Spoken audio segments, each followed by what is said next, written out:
Question number 5 read करेंगे, क्या question है।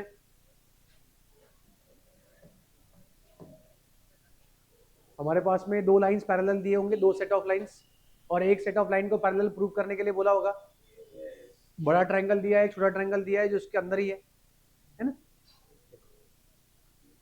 क्वेश्चन नंबर 5 बोल रहे कि in the diagram DE is parallel to OQ। ये डायग्राम हमारे पास एक बड़ा ट्रायंगल है यहाँ पर जो है PQ और R, और वो बोल रहे कि DE जो है, मतलब ये एक लाइन यहाँ से हमारे पास में दी है,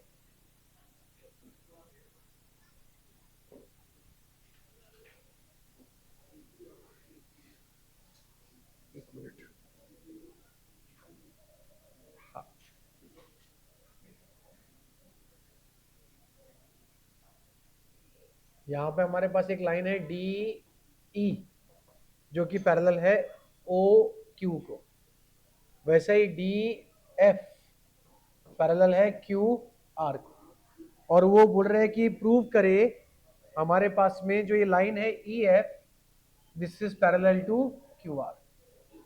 ऐसा ही प्रूव करना है हमें। ठीक, गिवन है DE is parallel to OQ, DF is parallel to OR, and to prove है EF is parallel to QR। जो पुराना क्वेश्चन किया था वही क्वेश्चन कंटिन्यूएशन में है, बस एक स्टेप एक्स्ट्रा लिखना है। यहाँ पर दो लाइन सेट ऑफ पैरेलल्स दिए अपने को, तो दो बार हमारे पास क्या आएगा, BPT। DE parallel to OQ है, DE parallel to OQ triangle आएगा POQ।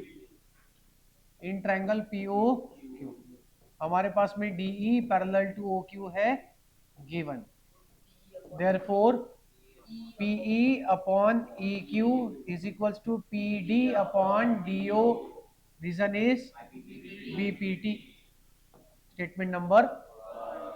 अब आते हैं हम लोग दूसरे वाले पे। इन ट्रायंगल PO यहाँ पे गिवन है DF parallel to OR, therefore PF upon FR is equals to PD upon DO। ये भी रीजन क्या है, स्टेटमेंट नंबर। अब यहाँ पे अगर अपन देखें, ये LHS अलग है बट RHS जो है वो दोनों का क्या है, इसका मतलब LHS क्या हो गया, so we can say from 1 and 2 PE upon EQ is equals to PF upon FR। अब ध्यान से अगर देखिए बड़े ट्रायंगल में PE अपॉन EQ और PF अपॉन FR अगर ये इक्वल है, इसका मतलब EF is parallel to, reason therefore EF is parallel to QR, reason is converse of BPT। start writing। Question number 5 और क्वेश्चन नंबर 6 एग्जैक्ट सेम है, बस एक साइड व्यू एक टॉप व्यू है।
चले आगे, अगला question, question number 6, same question है पूरा।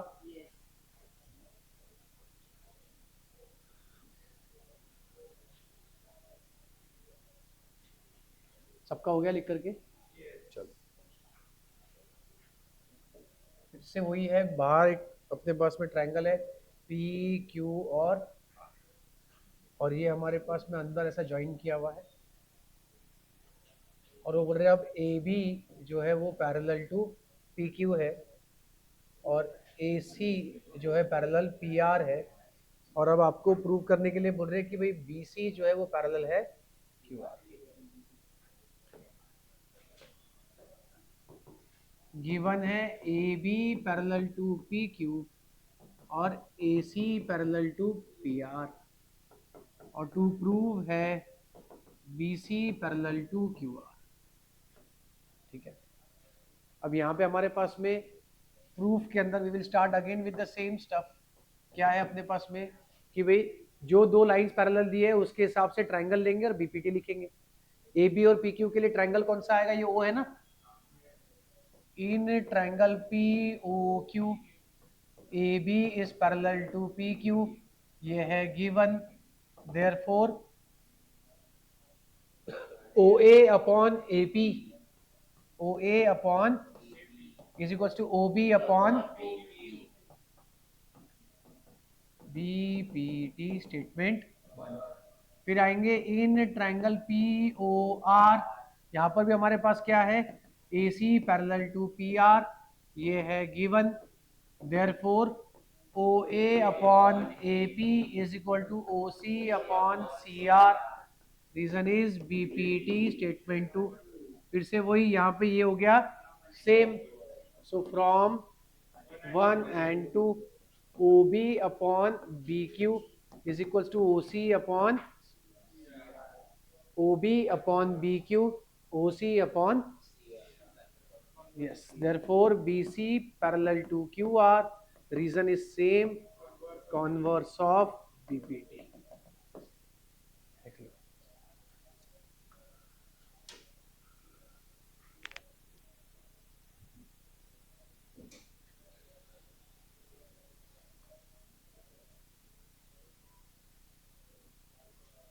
अपने ये सारे क्वेश्चंस वापस प्रैक्टिस के लिए 2 बार लिख लेने हैं।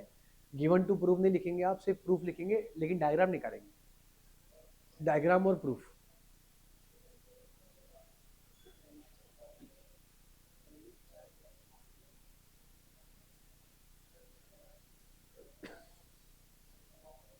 ट्रायंगल्स और सर्कल्स का वेटेज जो है वो ट्रिग्नोमेट्री के बराबर है, ज्यादा है दोनों मिला के। ट्रिंगल और सर्कल मिला करके जो वेटेज है वो ट्रिग्नोमेट्री एप्लीकेशन मिला के ज्यादा है, मतलब ट्रिग्नोमेट्री एप्लीकेशन ऑफ ट्रिग्नोमेट्री का जो वेटेज है that is less than triangles and circles मिला के। तो आपको टाइम जो है प्रॉपर देना है, ट्रायंगल और सर्कल को भी आप टाइम ज़्यादा दें, वरना आप सिर्फ ट्रिग्नोमेट्री को बहुत सारा टाइम देंगे और ट्रायंगल सर्कल को नहीं देंगे तो वो आपके लिए जो है बाद में खराब हो जाएंगे।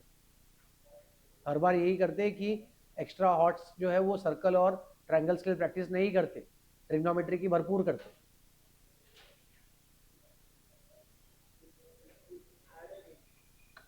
तुमको ट्रिग्नोमेट्री बहुत इजी है 10th का, कुछ भी पार्ट नहीं है ट्रिग्नोमेट्री का। अगर कोई 11 12 लेने वाला है साइंस तो उसको ट्रिग्नोमेट्री जितना अभी दिया है उसका कम से कम 50 गुना रहेंगे, 50 टाइम्स कम से कम, वो भी इजी लगने वाला है।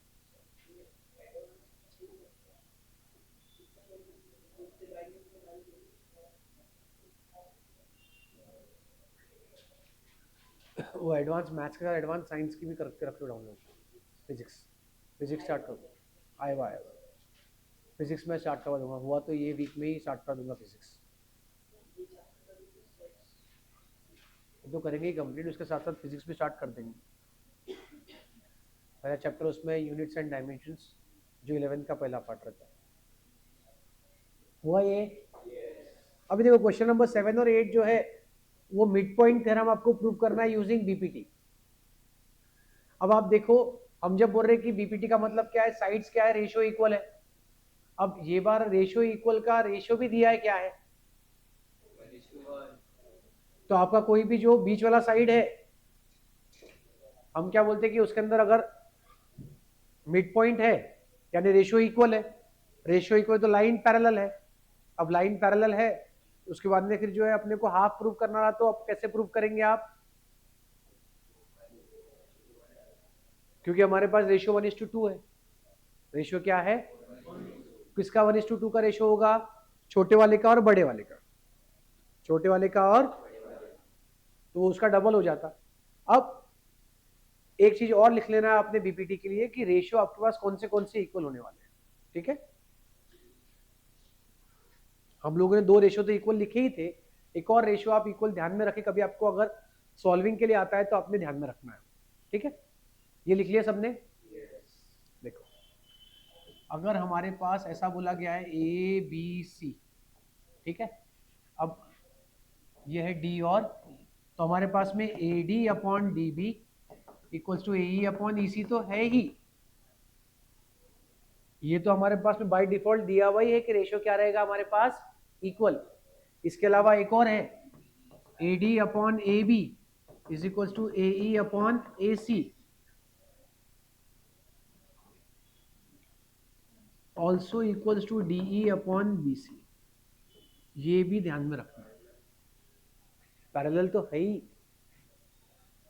हमारे पास बीपीटी का जो इस्तेमाल कर रहे हैं पैरेलल के बाद ही तो कर रहे हैं। अगर पैरेलल दिया है तो हम ये रेशियो में ये वाला तो यूज कर ही रहे थे। मैंने ये भी आपको इसलिए बताया क्योंकि एमसीक्यू में कहीं कहीं काम आ सकता, उसका उल्टा भी हो सकता। देख लो, उल्टा मतलब क्या कि भाई A B upon D B बोल दिया तो ए सी अपॉन ई सी आ जाएगा, तो B C upon D E आ जाएगा। कैसे, वैल्यूज डाल के भी देख सकते हैं आप। मान लो ये 3 है, ये 6 है, ये 4 है, ये 8 है, बराबर, दोनों रेशियो 1:2 के है। तो आप बोल रहे भैया A D upon A B ये कितना होगा, 3/9 मतलब 1/, और वैसे ही ए ई अपॉन ए सी लेंगे तो 4/12। एक्चुअली क्या है, ये जो रेशियो के प्रॉपर्टीज है, इसको कंपोनेंडो, डिविडेंडो, अल्टरनेंडो, इन्वर्टेंडो, ये हमारे पास में अलग अलग प्रॉपर्टीज होते हैं जो 9th स्टैंडर्ड स्टेट बोर्ड को बताई जाती है। हमारे पास में प्रॉपर्टीज बताई गई है नहीं। क्या डी की वैल्यू ले लेना, अपने मन से कोई आएंगे तो अपन ले सकते रेशियो इक्वल। ठीक है, तो वो आपको ध्यान में रखना पड़ेगा, ये एमसीक्यू के लिए काम आएगा। आपको एमसीक्यू में एक क्वेश्चन आता ही है हमेशा।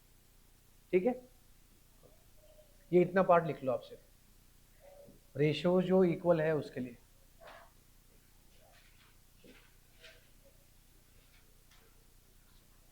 इसमें बेसिकली किया क्या है उन्होंने मालूम है क्या, मान लो कि मैं बोलता हूं आपको ये A D upon D B था ना, और ये ए ई अपॉन ई सी था। मुझे बताओ मैं दोनों साइड 1 ऐड करूंगा तो कुछ होगा क्या, कर सकता हूं adding 1 on both sides, A D upon D B plus 1 और A E upon E C plus, cross multiply करा अपन ने, A D plus D B upon is equals to A E plus E C upon A D plus D B क्या होगा upon D B, और ये हो गया ए सी upon, यही हम लोग ने यहाँ पे जो है यूटिलाइज किया। अब जब एमसीक्यू आएगा तो आप इतना डिराइव करते बैठेंगे नहीं, सॉल्विंग के लिए आएगा तो डेफिनेटली हम लोग करेंगे, लेकिन अगर एमसीक्यू आए तो इतना सारा डेरिवेशन आप टाइम पे नहीं करोगे, आप डायरेक्टली ध्यान रखोगे। कई बार क्या होता, आपको डायरेक्टली वैल्यूज दे देते वो लोग, क्या दे देते, तो बहुत अच्छा, लेकिन अगर वेरिएबल दिया वहां थोड़ी सी कभी कभी गड़बड़ हो जाती।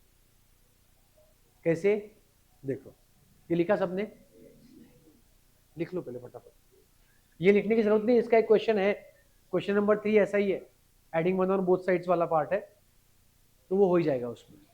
ये 1 2 3 रेशियो बस आप लिख के रखो।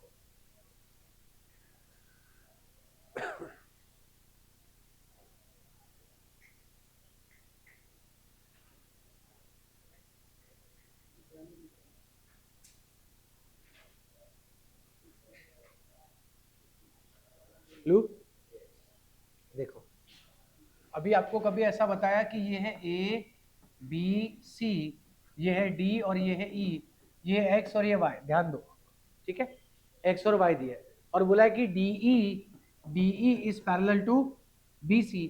बताओ AD अपॉन DB का रेशियो क्या होगा?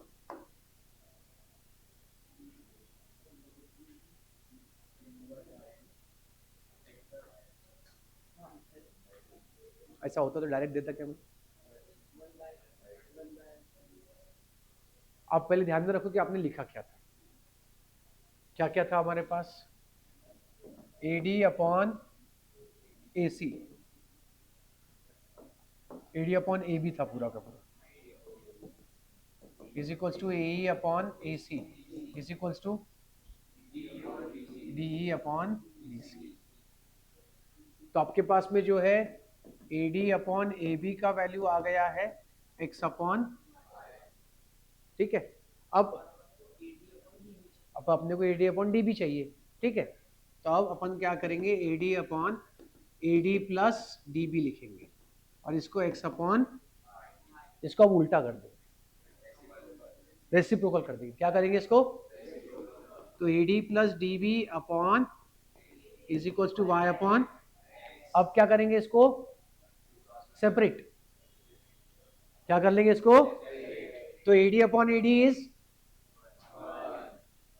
DB upon AD is equals to y upon plus one, वहां पे गया तो DB upon AD will become y upon x minus one, y minus x upon, तो फिर AD अपॉन DB क्या होगा उसका?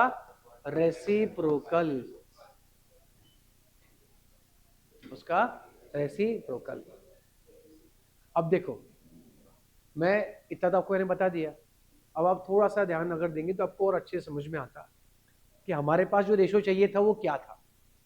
एक बार आप समझ लो, अगर मैं मान लू ये आपने बोल दिया कि AD अपॉन DB जो है x अपॉन y है, अगर AD का वैल्यू ही x ले लिया और AB का वैल्यू ही y ले लिया तो चलता नहीं क्या? चलता ना, कोई फर्क थोड़ी, वो वेरिएबल में रेशो वही आने वाले हैं, तो अपन सिंपलेस्ट वैल्यू भी तो ले ही सकते हैं। अगर मैंने वो वैल्यू ले लिया, मान लो AD का वैल्यू क्या ले लिया और ये AB का वैल्यू क्या ले लिया, तो AD का वैल्यू क्या आएगा?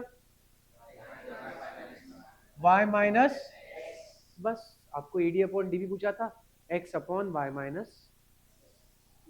MCQ के लिए, हाँ, MCQ के लिए हम लोग सीधा ही लिख सकते हैं, MCQ के लिए सीधा ही लिख सकते हैं। बाकी सॉल्विंग के लिए मुझे नहीं लगता कि ये कभी आ सकता, आएगा तो MCQ में ही आएगा। और क्या होगा MCQ में, अगर आपको नहीं ध्यान में इसके एप्लीकेशन थोड़े भी, तो ये टाइम कंज्यूम करेगा, आपको MCQ के अंदर समय भरपूर लगता। रीजन उसका एक ही है, क्या कि आप कोई भी कॉन्सेप्ट को थोड़ा सा उसके एप्लीकेशन बेस पे नहीं चेक करते। अगर थोड़ा अपन उस हिसाब से सोच के रखेंगे तो अपने को ध्यान में रहेगा। टिपिकल MCQs है, आप PYQ जब कर रहे हो, MCQ जब कर रहे हो, तो आप टिपिकल उसमें देखो कि क्या पैटर्न बन रहा है, वही पैटर्न है तो अपने को, जैसे कोऑर्डिनेट ज्योमेट्री में अपन ने देखा कि अपन वो रेशियो वाला फॉर्मूला यूज करेंगे तो अपने लिए बहुत ईजी होता, with in fraction of seconds हो गया। ये ध्यान में रहा तो ये फ्रैक्शन ऑफ सेकंड्स में हो गया। ये ऐसे क्वेश्चन है जो आपके बहुत समय बचाएंगे MCQ के अंदर, है ना? लिख लो।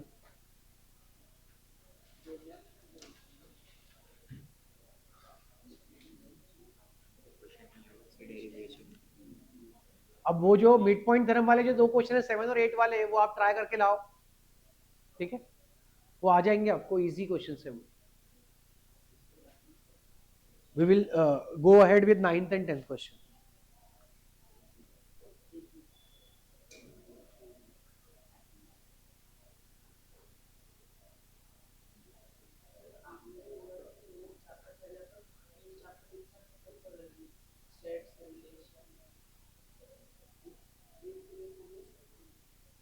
चार, एक सेशन हुआ, अभी और 3 सेशन लगेंगे।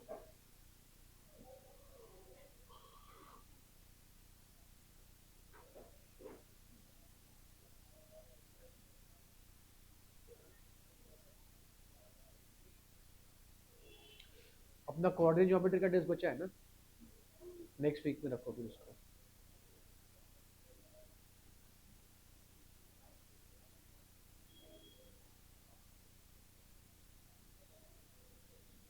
नेक्स्ट वीक आप संडे को पेपर देंगे ना साइंस का?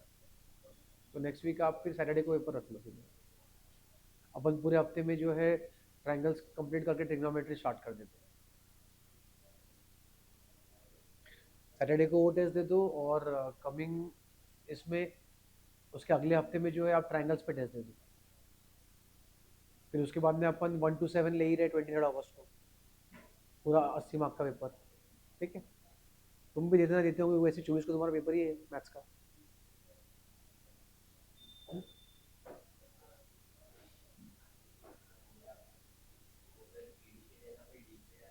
यस, अगर कभी गलती से उन्होंने बोला कि भाई D B upon A B है तो क्या करेंगे, y minus X upon Y, वो कुछ भी पूछ ले। अब आपको कोर कॉन्सेप्ट समझ में आ गया क्या करना है। ठीक है, एक्स और वाई की जगह ए और बी दे दिया तो अब आप कर सकते हो। उल्टा कर दिया तो जैसे इसका वैल्यू ए दे दिया और इसका वैल्यू बी दे दिया और डी अपॉन बी सी पूछा,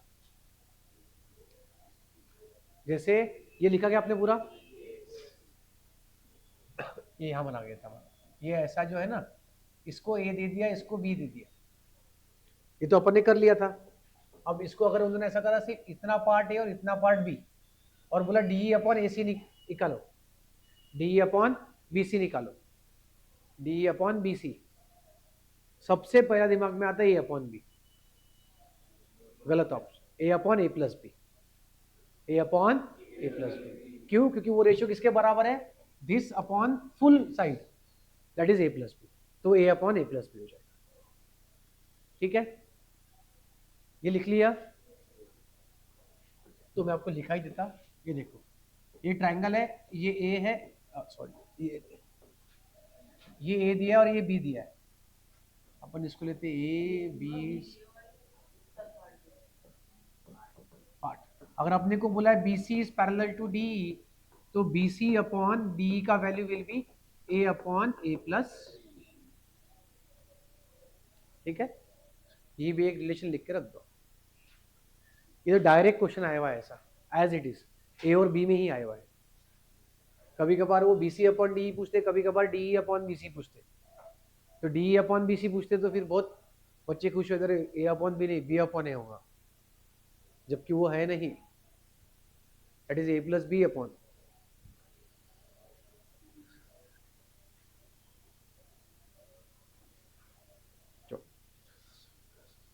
अब क्वेश्चन नंबर 9 और 10 जो है वो दो अलग अलग कॉन्सेप्ट से सॉल्व होता है।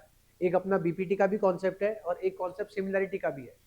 Since we have not studied similarity, हम लोग हमारा बीपीटी से ही करेंगे उसको।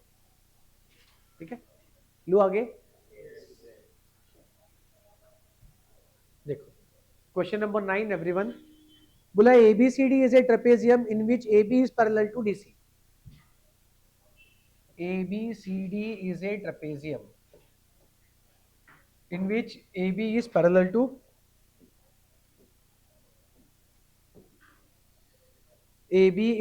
to DC. ठीक है,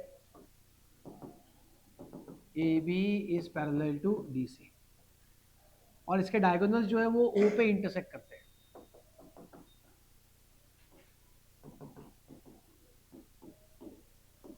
ठीक है, और टू प्रूव हमें क्या बोला है उन्होंने, AO upon BO is equal to CO upon BO। इसमें डायरेक्ट तो हम लोग प्रूव नहीं कर पाएंगे, क्यों? क्योंकि इसमें कोई भी ट्रायंगल में पैरेलल लाइन है ही नहीं, तो मैं रेशियो क्या लूंगा, एटलीस्ट एक तो होना अपने पास में। तो हम क्या करेंगे, कंस्ट्रक्शन कर लेंगे। We will draw one small part OM parallel to AB कर देंगे, OM पैरेलल टू। ठीक है, अब प्रूफ में जाते हैं हम लोग। OM पैरेलल टू AB कौन से ट्रायंगल में आएगा, ADB। OM parallel to AB, इसका रीजन क्या है, construction. Therefore DM upon is equals to, अब मैं इसको क्या लगता है DO अपॉन OB की जगह BO लिख लेते हैं, ये सब AO BO CO DO चल रहा है। ठीक है, तो DO upon BO, reason statement number.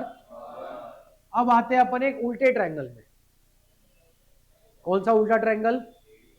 A D C. इसमें O M parallel to D C है क्या? पर अपने को प्रूव करना पड़ेगा, डायरेक्ट अपने पास में स्टेटमेंट दिया नहीं है। हम क्या बोलेंगे कि भाई A B parallel to D C construction and, oh sorry sorry sorry sorry, ये गिवन है, दूसरा कंस्ट्रक्शन है, ये है गिवन। और अपने पास में O M parallel to A B, ये है construction, therefore O M parallel to O M parallel to, therefore in triangle A D C हम डायरेक्ट इस पैरेलल का यूज करेंगे बीपीटी में। अब बीपीटी में यूज कैसे होगा थोड़ा ध्यान रखना है, यहाँ पे इस स्टेप में मिस्टेक होने के चांसेस हो जाते हैं। हम यहाँ लिखेंगे DM upon M A is equal to में क्या आएगा, CO upon A, CO upon A, क्योंकि ऊपर से नीचे आए तो वहां पे भी ऊपर से नीचे ही आना है। रीजन क्या है, BPT statement number. So from 1 and 2 हमारे पास में DO upon BO is equals to CO upon, लेकिन ये प्रूव नहीं करना था, ये ए हो जाएगा इधर, ये डीओ आएगा, A O upon BO is equals to CO upon. अब इसका वैसे रीजन होता है अल्टरनेंडो, अल्टरनेट में अगर चेंज होता है तो रेशियो के अंदर उसको बोलते हैं अल्टरनेंडो, लेकिन क्योंकि अपने को एनसीईआरटी में कहीं पर भी रेफरेंस है नहीं तो we will not write any reason for that, वो वहीं पे अपन छोड़ देंगे उसको। उसके अंदर हो सकता है कि एनएनकेसी बताए अल्टरनेंडो, क्योंकि पहले स्टेट का भी सीबीएसई हो गया था,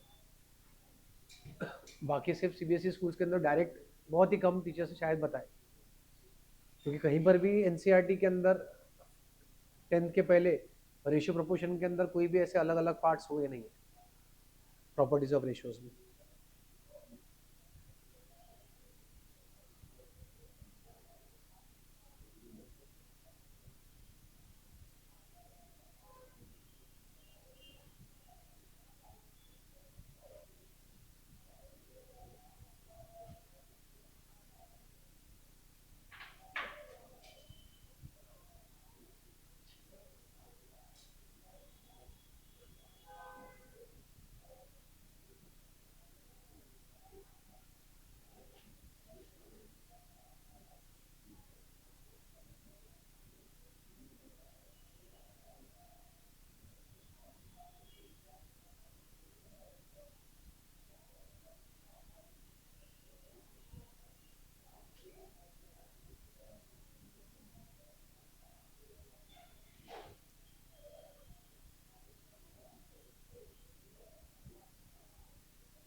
लिख लिया सबने?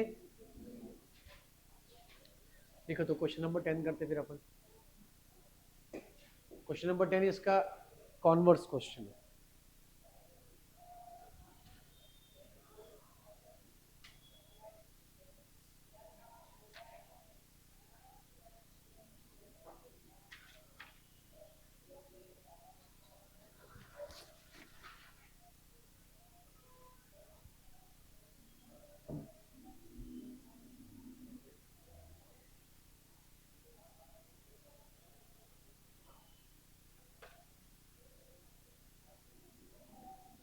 हुआ?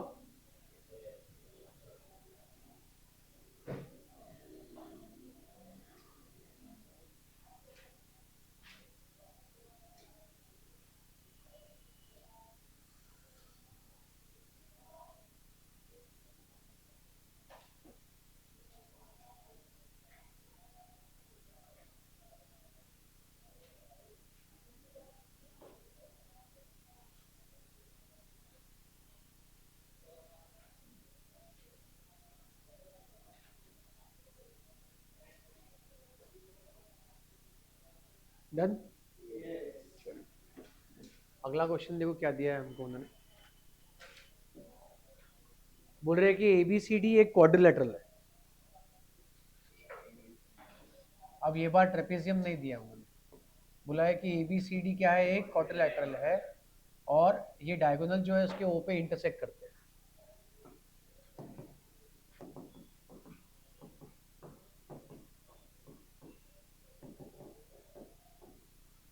डायगोनल्स इंटरसेक्ट एट ओ, और टू प्रूव हमारे पास है साथ ही साथ और कुछ बोला है कि भाई AO upon BO is equal to CO upon, ये उन्होंने दिया है। और हमको प्रूव करने के लिए क्या बोलेंगे वो कि AB is parallel to DC और ABCD इज, ऐसा दोनों में से कुछ भी एक आपको प्रूव करने के लिए मिल सकता है। प्रूफ चालू करने के पहले कंस्ट्रक्शन आएगा और as it is same construction होगा, OM parallel to AB, OM parallel to AB। फिर प्रूफ में वापस हम लोग सेम चीज शुरुआत करेंगे। इन ट्रायंगल ADB हमारे पास है OM parallel to AB, reason है construction, therefore DM upon MA will be equals to OD upon OB, reason क्या है,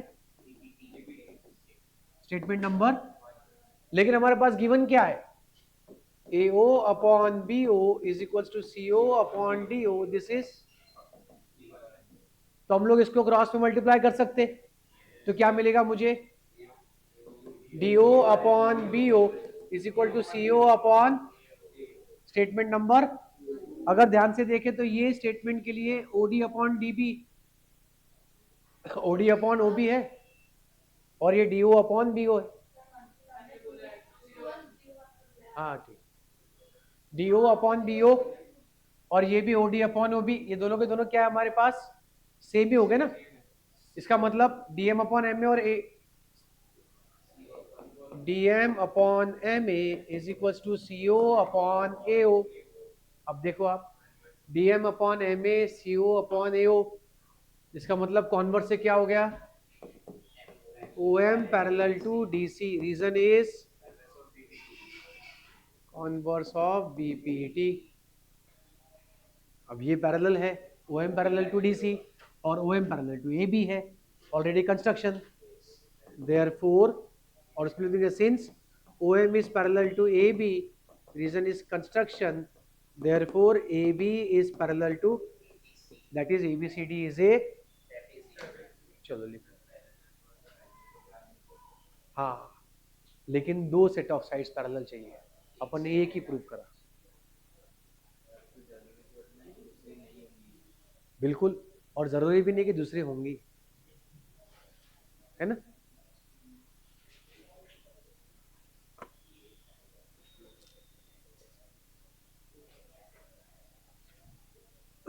अभी हमको पता है कि एक सेट ऑफ साइड पैरेलल है तो हम ट्रेपेजियम तो 100% बोल सकते हैं, वो अगर हो गए तो फिर ठीक है।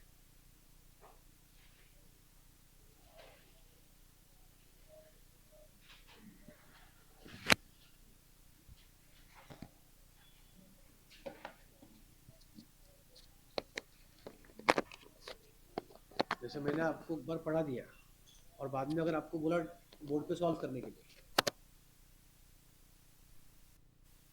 क्या हुआ, समझ में आपको आ गया, लेकिन आप पेपर में लिखेंगे ये कंफर्म नहीं है ना। जब तक कि वहां लिख के मार्क्स आते हैं तब तक बता सकते क्या